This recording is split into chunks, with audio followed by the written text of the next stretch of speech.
My name is Julian Johnson, and I am the vocalist and I don't know if you want to call me backup guitarist or sometimes guitarist. Yeah, the occasional guitar player. Dude, how many times I got to do this? I am Julian Johnson. I am the vocalist and sometimes guitarist of Banners Raised. There you go. There's your intro. No longer in the shadows, no fear of the light. Lyrical work was on me for sure. So for Manifest Dread, obviously is a departure from the sound that we had on Natural Violence, not only sonically but lyrically and vocally, right? Even the vocals. Oh yeah. So, I mean, there's an underlying similarity between the two genres. Obviously, they're both heavy, but deathcore vocals are obviously the main focus of this new record with Manifest Dread, whereas hardcore vocals, which were a little more out there and a little bit different from the style I even normally do in general, with any of the other projects I've worked on. So we've cultivated a world of vitriol and hatred. Is this truly living or are we put down? Slice to a system for profit we're planned. Different inspirations for different songs. Obviously, the various themes are, I hate to say the word generic deathcore, but like they are things that have been tackled by deathcore vocalists before. I guess, one of the songs was inspired by an anime, the Castlevania anime, because it's super brutal. It does come from a place of typical lyrical content for the genre of deathcore. A lot of other vocalists have done these kinds of lyrics. Political, religious, kind of societal commentary. Yeah, all that stuff, and it's way common. Pretty much every deathcore record has at least one of those things on it. Yep. They never fucking cared about you, and they never fucking will. Violence and bloodshed is the only language they will never fucking God damn it. Can't remember my own words, dog. So the vocalists that inspired me to even learn how to do vocals like this in the first place, which Ollie Sykes and Mitch Lucker are my two biggest influences as far as deathcore and especially MySpace deathcore sound. Obviously, this record has some of the modern deathcore sound to it as well, and in that case, people like Alex Tayan from Black Tongue, Tyler Shelton from Traitors, although I didn't really blend his style in with this one too much. You could say that Phil Bozeman kind of straddles both of those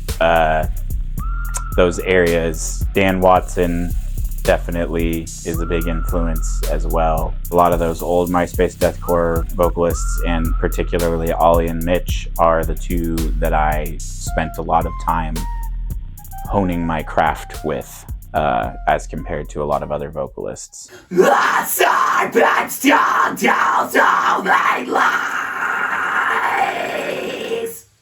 Probably Serpent's Tongue. Just lyrically, that one came out really easily. Like those lyrics were very much written for that song. Some of the other lyrics were things that I'd written in the past and hadn't found a song for yet, or things like that, and I kind of molded them and morphed them to the song. That one in particular, I had gotten the demo of that song and I wrote those lyrics to it from scratch. I heard the song and I just was like, oh, inspired. So that one really steps out for me.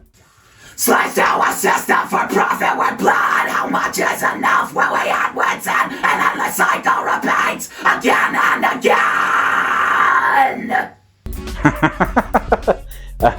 It's funny because I say that all the time, where I'm like, if I could show my high school self some of the music that I work on and release now, he would absolutely shit his pants. Like, this is exactly the type of thing that we were, gunning to do back in the day.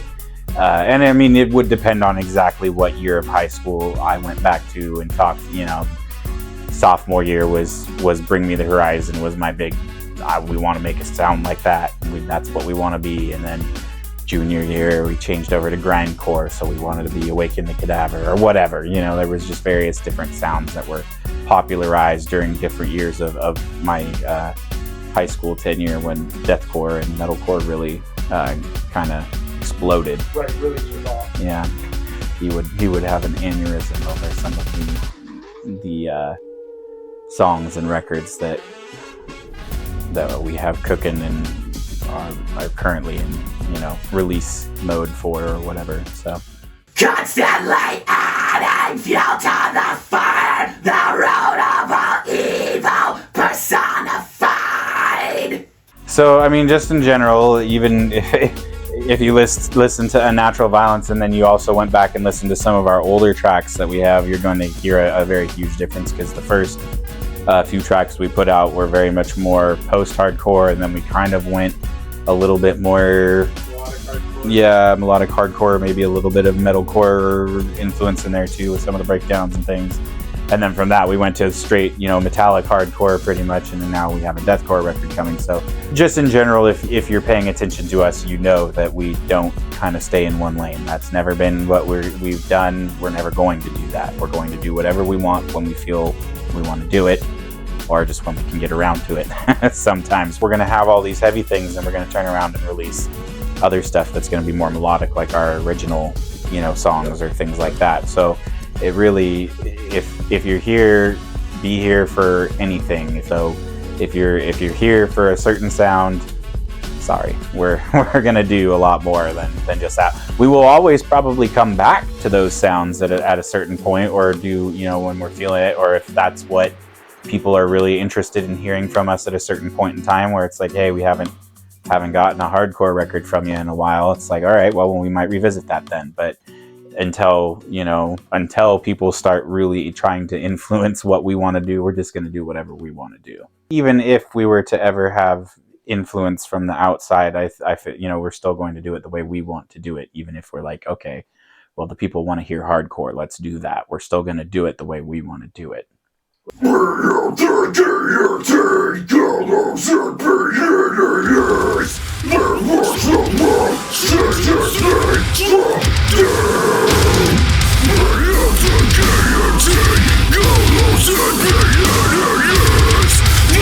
Watch the world change as it